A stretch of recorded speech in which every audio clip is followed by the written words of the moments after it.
Welcome to Achy Breaky Park, the podcast about theme parks hosted by two guys who live nowhere near their favorite theme parks. I'm Eric. And I'm Noah. And today, we're having what could be our very last episode. At the very least, our most controversial episode. I think the controversial part is going to come from Eric's opinion rather than mine, because today we're talking about something that happened to my favorite attraction. Definitely, I will say it is my favorite attraction. Oh, really? That's a bold claim. I didn't even know this.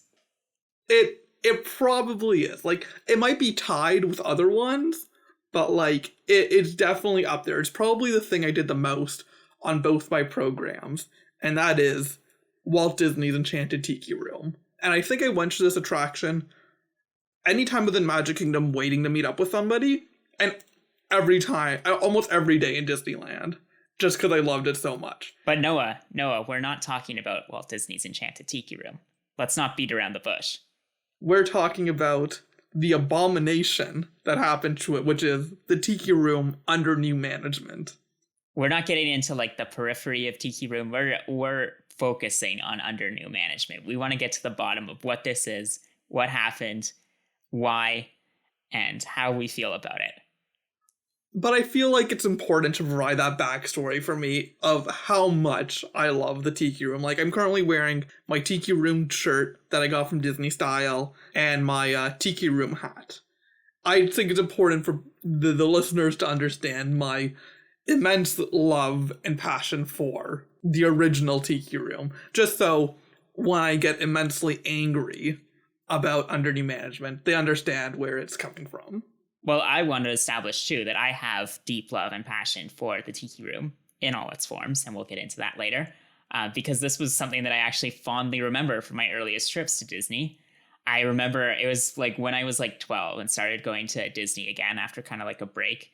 Like, I was so stoked just because it's such a weird, like, only at Disney type attraction that has like no thrills, nothing really exciting happens. It's literally like just vibes, not a phone in sight. It's sitting and having birds sing to you. Like, where else are you going to find something like that? Well, I remember we had that one day where we were in the parks and we were talking about this. Like, we went and we hit Carousel of Progress, Tiki Room, and Country Bear Jamboree, like, all back to back. And we were talking about, like, how we're probably the only people on this, like, doing this program. We're, like, these, like, very niche Disney fans who are willing to go and just do these, like, dumb attractions together where it's literally like nothing happens, but you just look at cool robots. And I think that Disney needs more of that. Just cool robots. That's the trifecta right there, is Carousel of Progress, Country Bears, Enchanted Tiki Room. And that's really what, like in debates of like Disneyland versus Disney World, like that's where Disney World really has a leg up, is being able to hit all three of those in one day. Unbelievable. Yeah, I don't even think Disneyland has many other purely animatronic shows. I can't even think of one off the top of my head. I guess Lincoln, which is mostly a movie though, like there's very little actual animatronic in it, and there's only one robot. That's only good for historical purposes. For doing direct comparisons, Hall of Presidents probably beats it just from a animatronic perspective. Well, not even Hall of Presidents. You'd have to go to American Adventure, which I would put American Adventure in this category. I love American Adventure for the same reasons that I love Enchanted Tiki Room and Country Bears, just because it's like robot bullshit and no stakes and absolutely nothing. Yeah. But I was just saying directly comparing like Disneyland and Magic Kingdom. Fair enough. But yeah, so Tiki Room under new management. Did you get to the part in Kevin Rafferty's book where he talks about under new management yet? I think I'm there. I'm trying to remember because I've been taking such a long time to read that book. I'm sorry, Kevin Rafferty, if you're ever listening to this. Like, I appreciate everything you do and everything you have done. I'm just a very slow reader. I think I've gotten to that part though. Kevin Rafferty, if you're listening to this, if you're listening to Kevin Rafferty, I'm sorry for what I'm about to say, but even in Kevin Rafferty's book, he acknowledges that this attraction probably didn't really work. And the reason he said it didn't work is because like Yago was designed to do. He was designed to be a sidekick, provide comic relief, like pop in, say a few words, make a joke, and then leave. And that can't be the backbone for an entire attraction. Do we want to give a little bit like pure backstory of like what the Tiki Room is and what under new management means? Yes. Okay. So in under new management, Yago and Zazu come in, and they say, "We own the Tiki Room now. We bought it." So this is Iago from Aladdin, so Jafar's sidekick, the parrot, and then Zazu the Hornbill from The Lion King. I feel like the clarification of Yago and if anyone's listening to this and they don't know who Yago and Zazu are, but they know the Tiki Room, I feel like that's a small cross section of Disney fan. Well, that's me then. You're talking to me because I didn't really grow up with these movies so much as I did the theme park. So I remember like when I went to this show when I was 12, like I didn't really know who these characters were. I thought like they were just part of the Tiki Room lore. Did you actually not know? Like you didn't know who they like? You didn't watch Lion King as a kid? No, like I knew who Simba and like Mufasa were, but like I didn't know who Zazu is.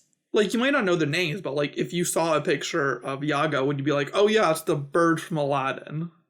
Maybe, I don't know, like the way that like animation works and like they assign different characters to different animators, like there's little stylistic differences that like I wouldn't necessarily peg Iago as being like the Aladdin style, that I could just kind of see him as just like a generic Disney bird. I guess, but like, so you like didn't watch Aladdin as a kid? I probably did, I just don't remember anything of it. Like I couldn't tell you the story beats right now. It's been a while. Eric likes the classics. Eric only watches like the movies from like the 30s. So yeah, Tiki Room. In case anyone doesn't know, like Noah said, this is probably just unnecessary place setting at this point, but classic Disneyland original attraction. Well, not like originally at Disneyland and then came to Magic Kingdom. It wasn't like an opening day Disneyland, but it was like a showcase for animatronic figures. One of the first applications of them. It was the first. It was the first attraction to use audio animatronics. Okay, I apologize for the disrespect to. Do you know what the Tiki? I know. We said we weren't going to talk about the Tiki Room, but do you know what the Tiki Room was originally planned to be? You probably know. A restaurant, wasn't it? And that's why there's a restroom in the one in Disneyland. Oh yeah, that's a really good restroom actually. If you can, it's a family restroom. I went in all the time and nobody ever said anything to me.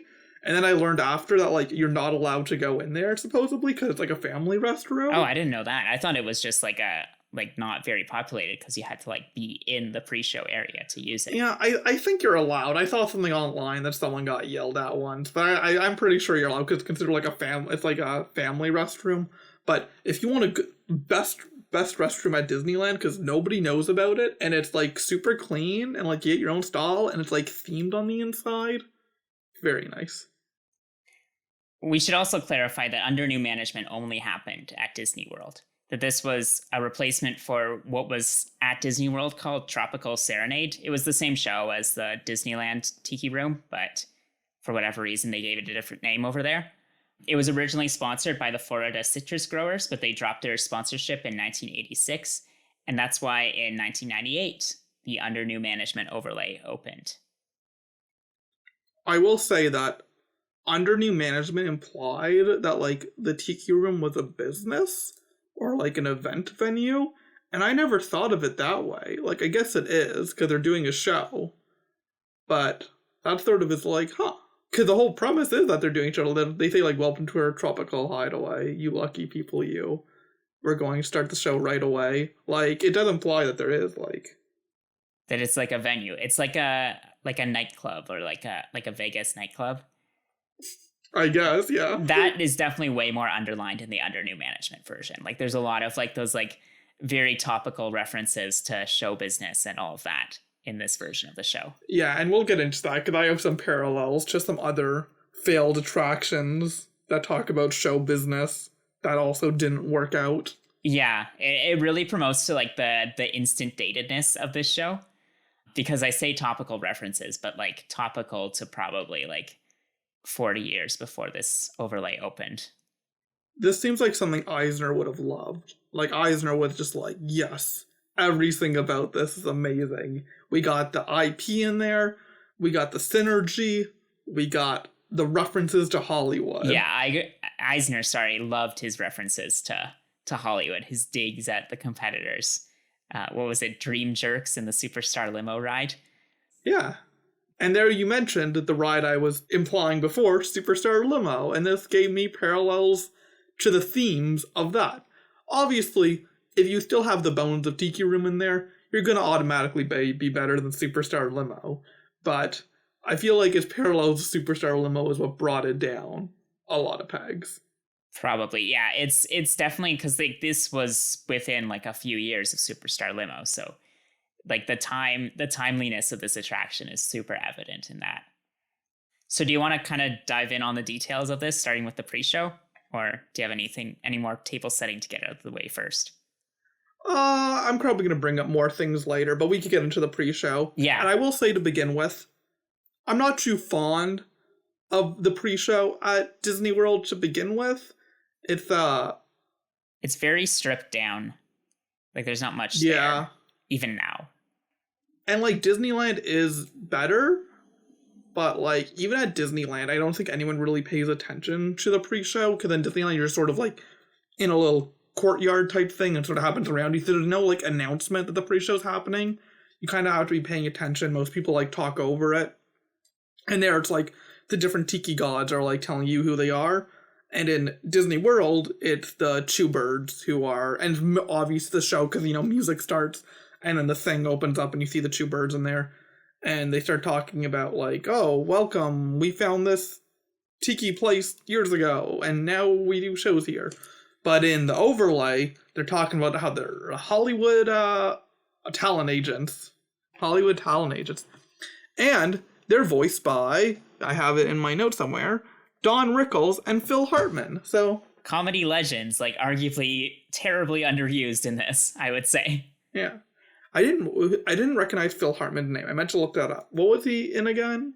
He's a big SNL guy. Okay. I also know him from, I think he was in Jingle All the Way, the neighbor dad in Jingle All the Way. I don't know if you ever watched that movie growing up, but... No. Oh, okay.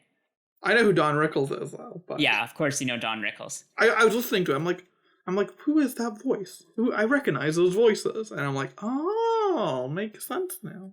I didn't really hear their voices too much in this. It definitely, like, they're playing up the role of, like, these, like, kind of stereotypically Jewish, like, Hollywood talent agents.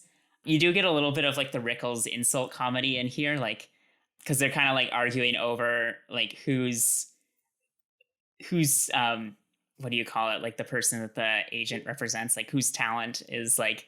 more famous? Yeah, more famous. Who's the rightful heir to the Tiki Room? Because, like, they're both representing Iago and Zazu, respectively. But then they say one of them represents Donald Duck, which is a good reference, but the other one says they represent the Mighty Ducks. And that sort of implies that in this show, they think that the Mighty Ducks are more famous than Donald Duck. This was the late 90s. Like, again, if we want to talk about the datedness of the references in this show, like... I think this is... But now there's the Mighty Ducks Disney Plus show, so maybe they'll bring back this joke. Just the joke or the whole overlay? No, just the joke. Like, just that joke is stuck in there somewhere. We should also mention that the two talent agents, their names are William and Morris, which is a reference to the real-life talent agency William Morris Endeavor, which I'm sure zero guests at Walt Disney World actually understood. Like, I'm sure that went over everyone's heads at the time. I didn't even pick that up. I didn't even pick that up. That's definitely something that, like... definitely went over my head as a kid. Yeah. But yeah, once we get into the actual, like, show building, the show itself, it really starts like the original Tiki Room. We get into, like, the Tiki Tiki Tiki Room song. Wake up, Jose, you know. Yeah, the whole interactions. And I think it's just, like, straight up. It's the archive audio from the original show. So you got the classic cast of Disney voice actors in here. Wally Bogue, Fulton Burley, who I don't know who that is, Jerry Orbach, and Thurl Ravenscroft, playing as Jose, Michael, Pierre, and Fritz, respectively. And then you get a little interruption from Iago, voiced by Gilbert Gottfried. Another comedy legend underused in the show. Yeah, and, like, Gilbert Gottfried is great, but a lot of his shtick is, like, he has a very like unique voice. You know what I mean? And a lot of the comedy from Yago is yelling. And when I go to the Tiki Room, the original, I go there because it's relaxing. It's not a show you go to fall asleep in, though. I want to make that very clear. You go to, like, the Hall of Presidents for a nap. I've fallen asleep in the Tiki Room before. Yes, but you don't do it on purpose, do you? Like, you might just fall asleep because you're tired and you're in a dark room. It's one you go to relax, but it's not one that I go purposefully for a nap for. I was just going to say, because one of the things that I was kind of getting at the beginning of the episode when I talked about what the Tiki Room means to me is on my very first trip to Disneyland when I was like less than a year old, my parents tell me that I fell right asleep in the Tiki Room. Okay, but you're a baby then, so like, of course. I'm just saying, it's in my blood now. It's part of me. Okay, but anyways, when you go to the Tiki Room, you're going there for a relaxing experience because the music is very soothing, is very nice.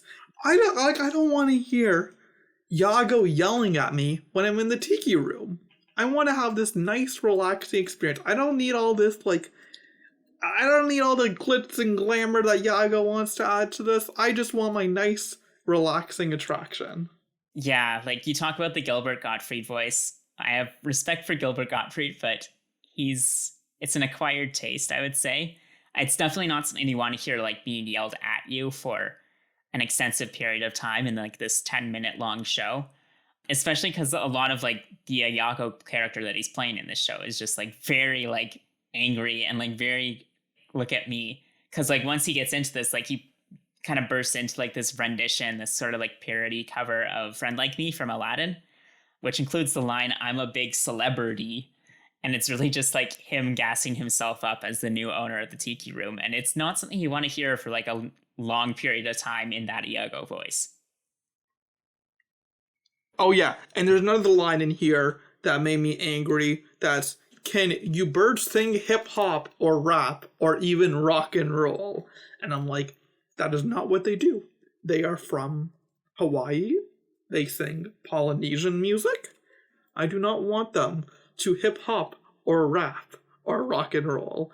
That is not what the tiki. It's like if you were to go to a tiki bar and all of a sudden they started playing rock and roll. I'm like, no, I want to hear nice, soothing ukulele music in this tiki bar.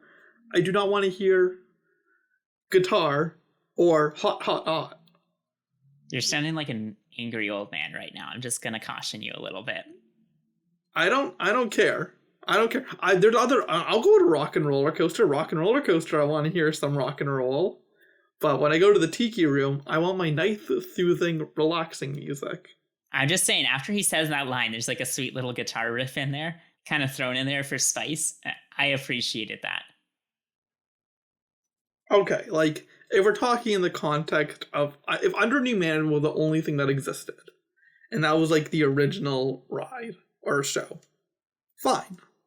But because I know what the Tiki Room is all about, it's like when you change the Jungle Cruise to the Jingle Cruise. That's a temporary overlay, but you're still maintaining the essence of the original show. Same thing when Small World is its holiday overlay. It still has the essence.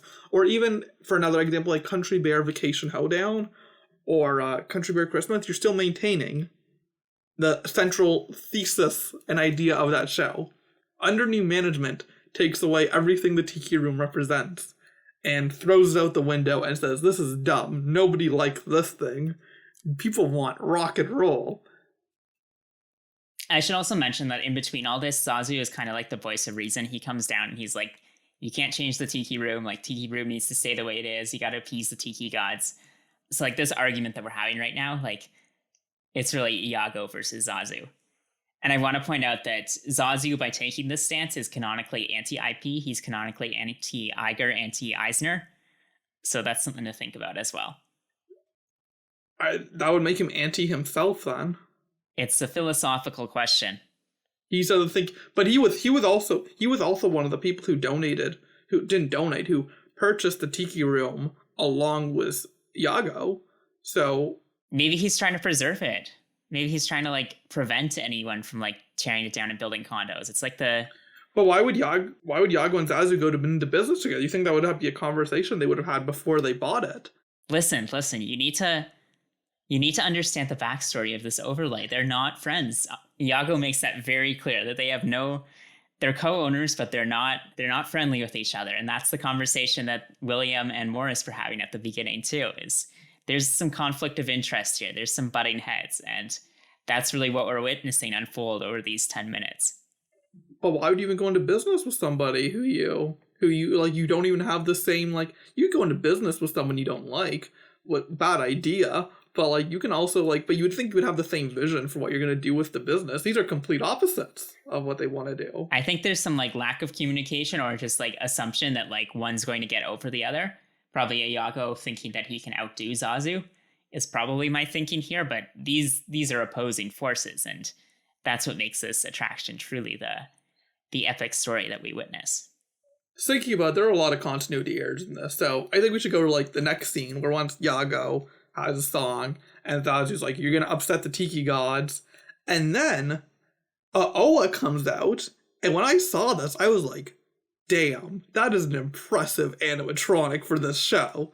Like, that was a cool looking that was a good animatronic for when this show came out. Oa was fucking sweet. Like, this show actually, like, this portion of the show actually rules. Like, no, I don't need any, like, stipulations on that. Like, it was, like, fully unironically, like, a good animatronic, good weather effects. You get the thunderstorms in there, the rain outside, which is part of the original Tiki Room, but, like, used really well here. And Oa just, like, looked fantastic. I noticed that her figure, like, something I remember is, like, it's very clicky. Like, you get a lot of those, like, clicky movements, like much of the figures in the Tiki Room. But, like, that just kind of added to the charm and made it, like, almost fit in with, like, the older animatronics on display there. Even then, like, the movements were super fluid. Like, it honestly looks like a Jack Sparrow in the Pirates of the Caribbean, like, on that level of, like, good. Like, it looks super fluid. Yeah. Voiced by the great Armelia McQueen, Broadway and film actor. She actually recently passed October 3rd, 2020, so rest in peace to Armelia McQueen. But yeah, she does an excellent performance here. It's an original song. Do you know who helped write the song along with Kevin Rafferty? Because, clarify, Kevin Rafferty wrote this whole show. He was a show writer for Disney. That was his job at Imagineering. So he wrote all the music in this. Do you know who wrote the song, who wrote the music part of this? I don't. George Wilkins. George Wilkins, the guy that we were talking about on the Test Track episode? Yeah, the guy who wrote, like, the Epcot music. He did the Space Mountain, like, the Star Tunnel music, which is the best Disney song. Yeah, and he did, like, hang on, let me figure it out. He did the Spaceship Earth music and the Horizons music. I'm drawing a blank on their names. Fucking legend. That's who he is. Like, this guy is, like, rivals any of the greatest, like, songwriters in history. Like, Brian Wilson, Paul McCartney, like, they got nothing on George Wilkins. Just to go back a point, like, even, like, because all these songs are mostly, the rest of the songs are mostly parodies or just straight up covers. Yeah. And he would, in Kevin Rafferty's book, he was talking about how he went and actually got Alan Menken's blessing for his lyrics of Friend Like Me, and Alan Menken being the one who wrote the music for Aladdin along with Howard Ashman. I didn't know that. Do you know about, while we're talking about Oa, where she can be seen today? In Trader Sam's. Yeah, Trader Sam's Grog Grotto at the Polynesian. They have an Oa drink. I think we watched the same YouTube video. I don't know where I read this, but I remember seeing her there as well, because, like, they have, like, an Oa drink, and, like, when you order it, like, the bartenders, like, chant Oa, Oa, Oa, like they do in the show, and the animatronic actually, like, lights up and comes to life, so that's awesome. It's probably the most popular drink there. I think when we were in there, the Oa went off, like, 4 or 5 times, like, probably more. Totally, yeah. I think it's exclusive to that location too. Like, they don't have it at Disneyland because Disneyland doesn't have the animatronic. So, yeah. But this was this is like near the beginning. When I saw this, I'm like, okay, the show might not be that bad, but you soon get into the part of Disney where you can very much tell it's Disney trying to be hip with the kids. And they're like, what do kids like today? And then it turned into like, what was the next song that played? I forget. It was Yeah, In the Still of the Night by the Five Satins. So again, just like a straight up cover performed by the Tiki god, like the Tiki idols that are around the room. Can I just say that I've always hated those things, like the like wood Tiki idols? Like those fucking creep me out so much. they're so cool. I don't like them. I've never liked them. Even in like the original like Tiki room. If those didn't exist, then like that's part of like what makes it like an experience where it's like all around you, where it's not just in the center of the room. Those like little plants that sing, and then the wooden tiki god. Those are cool. Like, that's what provides you like the all around you experience. But do they need to make like their eyes move like in the middle of the show? Like, have you noticed how like if you like take a break from the show and like look around you, like their eyes are constantly moving and like watching you for the whole. I like it. I don't like that. And they also have the Disney animatronic thing of like the stiff eyelids. Like their eyelids don't always move like in sync with like their eyes. The best comparison I can find is like the hippo on It's a Small World with like the one eye that like moves and the other one that's like the eyelid is stuck. That always creeps me out too. But that doesn't bother me. Oh, it bothers me so much. I will say that in my notes, I wrote in all caps, this is not the doo-wop room, this is the tiki room. And I just find that all these different musical styles change what the show is. It's the tiki room. You should be hearing Polynesian music, not rock and roll and doo-wop. There's also the rap segment in here. You didn't talk about that. Oh yeah, we didn't talk about that. Because that's like right after this. They're rapping like the original lyric to like the tiki room music. And I'm just like, it reminds me of on the Disneyland sing-along where they do the rap version of Zippity Doodah and they have like the neon zip zip zip zip like in like the. That's exactly what I was thinking of. It just reminds me of like when Disney's like, hello fellow kids, or like when Disney's like, yo, radical, am I right? Yo, the tiki room, yo, that's radical, man. Like, we're cool in here. We listen to rap. You know, your parents might not let you, but like you can listen to some rap in here. And I'm like, no, just stop it. It doesn't. Stop trying to be cool, Disney. This tiki room isn't cool. That was exactly going to be my counter argument, that you can't argue that the tiki room rap is bad if you like the Splash Mountain rap.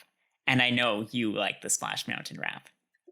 Okay, but the Splash Mountain rap is one of those things where it's like, I don't want that in Splash Mountain, but I think it's funny as like a dumb thing that happened. Like, if they did like the Tiki Room rap in like a special, I'd be like, yo, Tiki Room rap, lit. But I don't want it in the ride, you know what I mean? It wasn't a special, it was just in a special that lasted 13 years and was in the actual theme park. You know what? No, it's not a special if it's a permanent overlay. It wasn't permanent, it closed. Yeah, because... We'll get into this. We'll get into the reasons why it closed, because that's like its own story. It wasn't... Disney didn't want to close it, let's just say that. I wrote in my notes that the wrapping flowers can fucking die right now, so... I like the wrapping flowers. You just said you didn't. Oh, sorry, no, what am I saying? I thought you said you didn't like the flowers in general. Wrapping flowers suck. I don't like the tiki, like the faces on the wall. I don't like the faces, because I don't like them staring at me. Oh, okay, I like those. I like everything about the original Tiki Room. Anyway, this segment's over. Worst segment in the show by far. Next up, probably your favorite segment, because it's Here Come the Girls. Oh yeah, me and Eric had a thing where it was on the same day where we went to all three animatronic, all three attractions. And for some reason we just picked up on the line, Here Come the Girls. And then like I think I put it on my Snapchat like in all caps, like Here Come the Girls when they came up. And then I did the same thing on Country Bears with like Bunny, Bubbles, and Bueller. Yeah. Yeah, the Sunbonnet Trio. And I did the same thing. For some reason it just became a thing amongst our friend group where we would just say, Here Come the Girls. And like I think one time we went to the Tiki Room and it was like empty, so we just all said it in unison when they came down. They do a good job of like tributes to the original in this overlay. because they got that. They got whatever happened to Rosita still in here. Like, they slip in the original lines, the original voice actors, archive audio. You gotta appreciate that. Yeah, and if we're talking about like tributes to the original, at the end they do kind of like a hi ho thing, which is the song they play as you exit. They do the thing where it's like, we're gonna make you all, where like everybody stand up, we're gonna do a magic trip, like everybody face the door, and we're gonna make you all disappear. Like they do that in there. But with a twist, Get on Your Feet by Gloria Estefan is what gets you on your feet and out the door. You know what? That might actually work, because I will say, in the original Tiki Room, the regular one, nobody stands up when Jose tells you to stand up. I'm like, I stand up and I'm like, why are you all not standing up? He had just told, can you not follow directions? Jose had just told you to stand up. And then nobody stands up. People are more willing to listen to Gloria Estefan, who also features very heavily in this show. Yeah. I find like people should follow the direction that Jose is giving them. He's just given you a great show, and you can't even give him the respect that he wants a standing ovation. Nothing but respect for my Jose. I think that's mostly wraps up the rest of the show. There's like a little like wisecracking Iyako who like sits above the exit as you're leaving.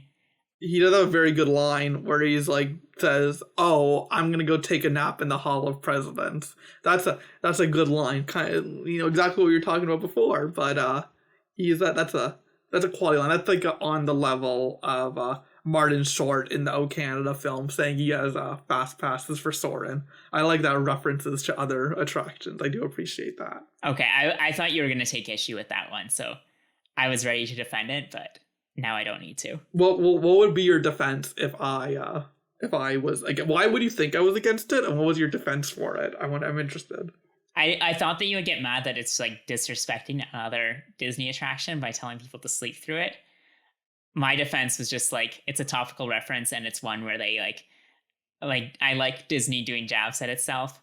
I've read about at Pleasure Island how there used to be like a comedy troupe there that would constantly like make like really like tame jokes about like how long the lines were at Disney, how expensive like the food was and stuff like that.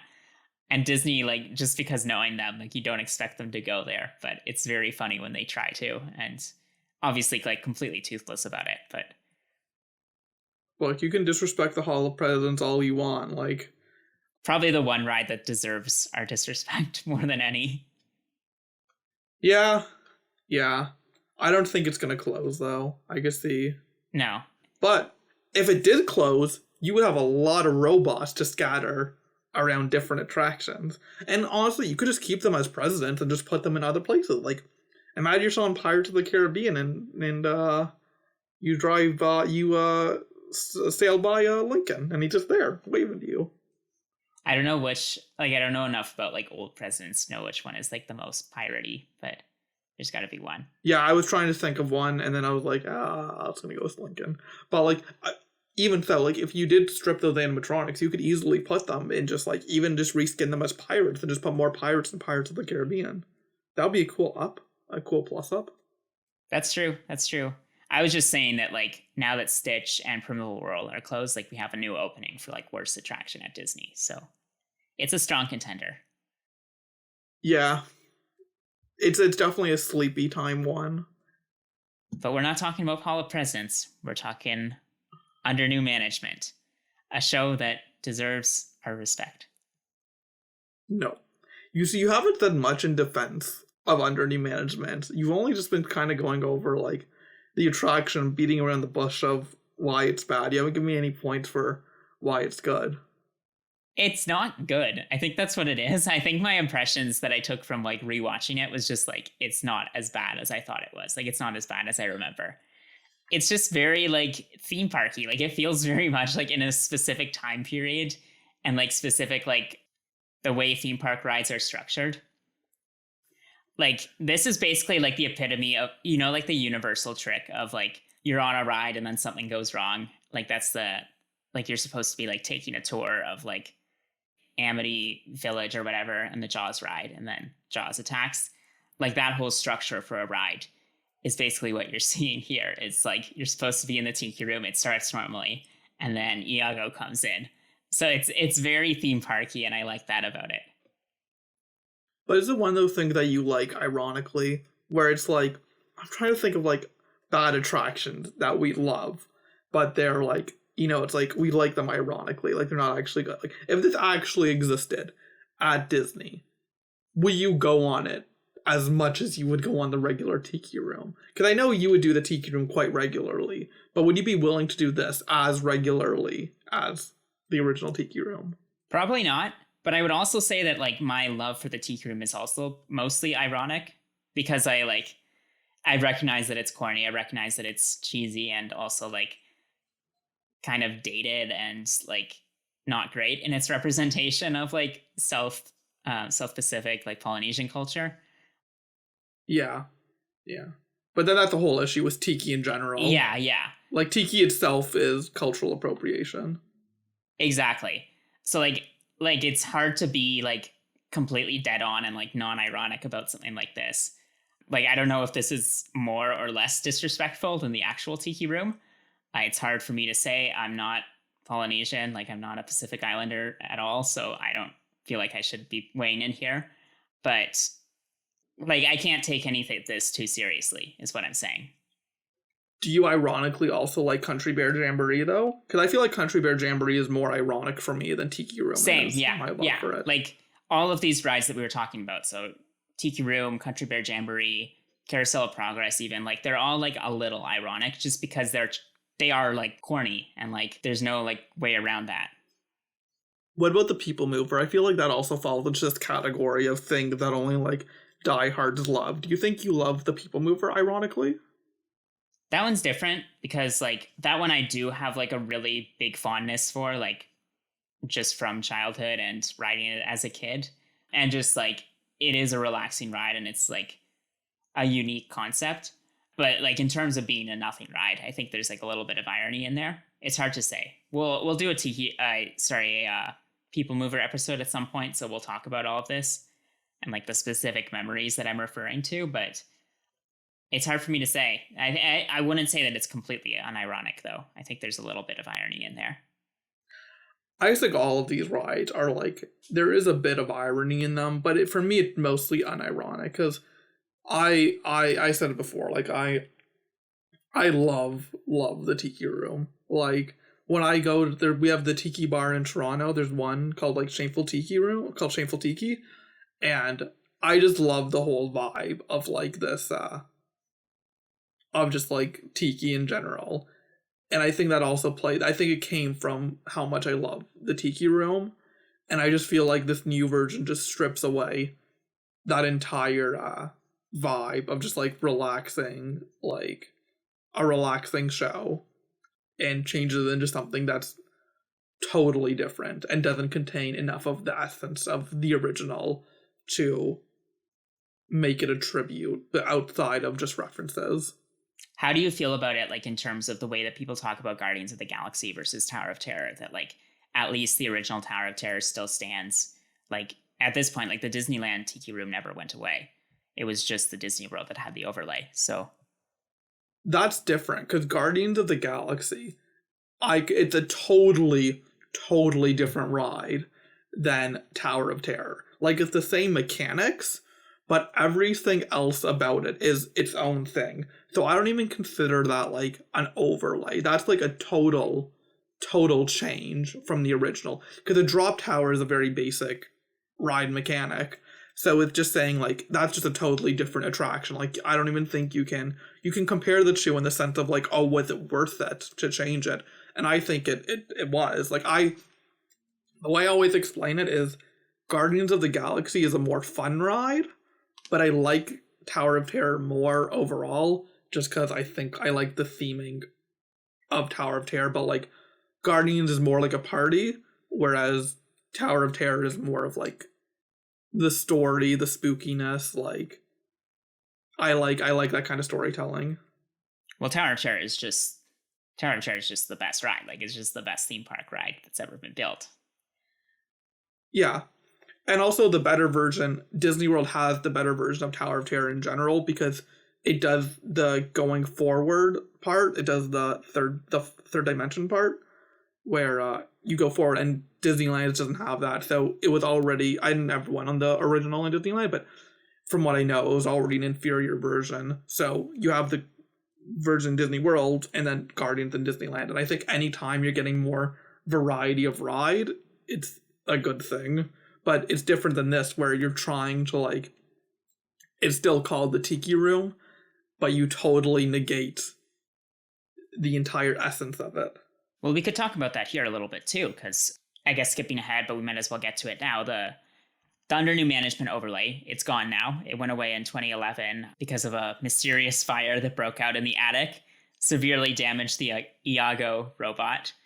Yeah, and then the sprinklers went off, and that probably caused damage to like everything there. Because I know Iago specifically had fire damage, and the sprinklers probably hurt the rest of them. Which is, like, I might add, is also like kind of hilarious, because like the end of the show like ends with him being like visibly burned and like beaten up by the Tiki gods. So kind of ironic that would actually happen to him. There's also a thunderstorm in both shows, so kind of ironic that the rest of them got water damage. Yeah. I know there's a little bit of speculation that like, oh, was this like an intentional fire? Like, did Disney just need a reason to close this attraction? I don't think so. Disney never needs a reason to close attractions. They just close them. I'll leave it up to the listener to decide. I don't really have an opinion on that. Like, whatever. But anyway, what I was getting at before, it's now been replaced with like the Enchanted Tiki Room, an abridged version of the one at Disneyland. It's missing a couple of the songs, so Disneyland was already abridged at this point. So before Under New Management opened, Disneyland's version became an abridged version, and that's what they thought when Under New Management went under renovation. They thought they were just going to change it over. When Tropical Serenade in Disney World went under for renovation, they thought they were just going to change it originally to the shorter version, though, that Disneyland, but then Under New Management opened. So the abridged version had already existed, and they just matched it to the Disneyland one when they changed it back. It's a little bit shorter still. I was reading up on the specific differences. Like the Disney World, like current Tiki Room doesn't have like, there's like a scene with like a fountain and a song in the middle in Disneyland. And that was taken out because they put in the animatronic here and they didn't have those props anymore. So it is still a little bit shorter than the Disneyland version now. In a weird way, I know they're like practically the same, but I did find Disneyland's version to be slightly better. And I think that just comes down to how well it was maintained versus how well maintained Disney World is. Because I remember one day I went into the Tiki Room and I'm like, something's different here. And I got out and I'm like, was that like, I asked one of the cast members, I'm like, was that, I forget exactly what it was, but I'm like, was that thing always there? I think it was like pineapples around the center.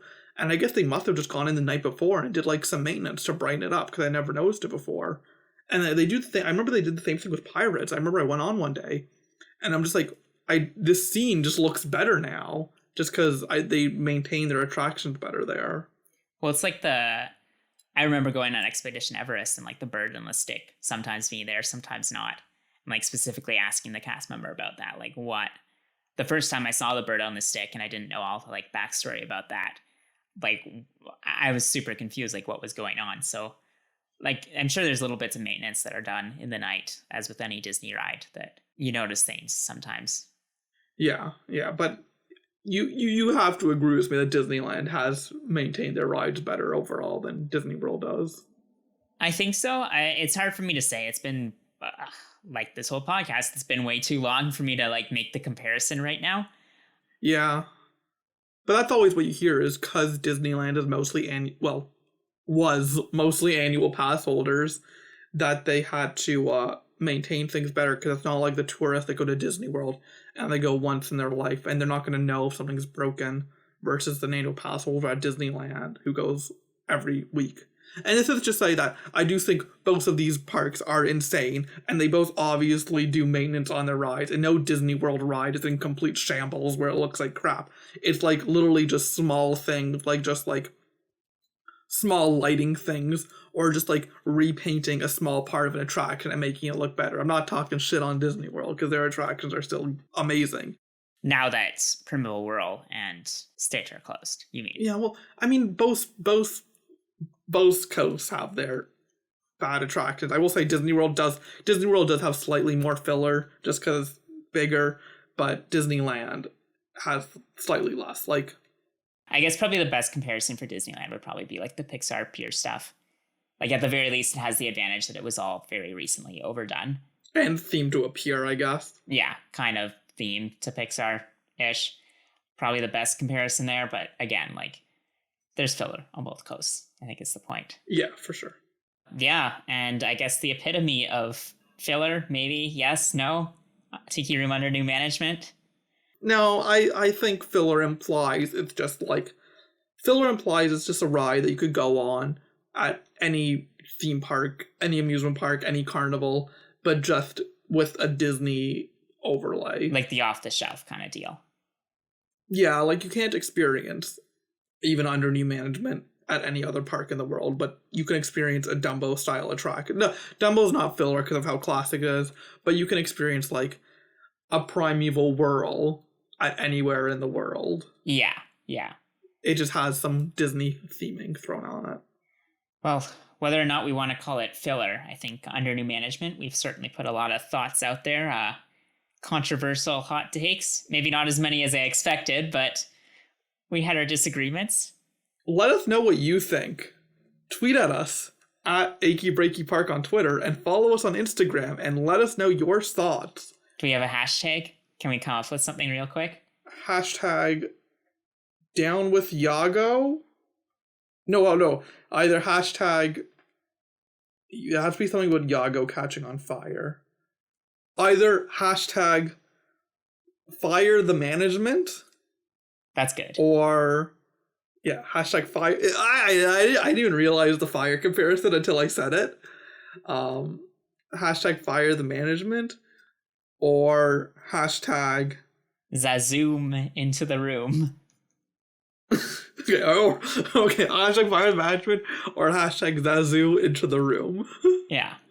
No, Zazoom. Like you're zooming into the room. Like when the park opens, I'm zooming over to the Tiki Room to see my friend Zazu. Okay, I like that. Yeah, I don't think anyone's going to use these, but it's a fun thought exercise. Did you have any final thoughts? Anything to add? I love the Tiki Room. This is an abomination. Not as big of an abomination as I thought it would be, but still an abomination nonetheless. We didn't talk about the thing in Japan yet. The Stitch Tiki Room overlay. I didn't look into it at all, but it exists. I haven't watched any videos. I feel like that's one I want to keep pure for me when I go to Japan. Because I feel like that could be a faithful overlay. At least Stitch is from, like, Hawaii. So they can keep that, like, Polynesian music in there. And even, like, the Lilo and Stitch soundtrack I really like. Because it has, like, those vibes. But I feel like that could be better. Because at least it's not Yago yelling at me and a rap of the Tiki Room. I don't like the Stitch voice, but... I have a little more faith in this one, yeah, I want to say.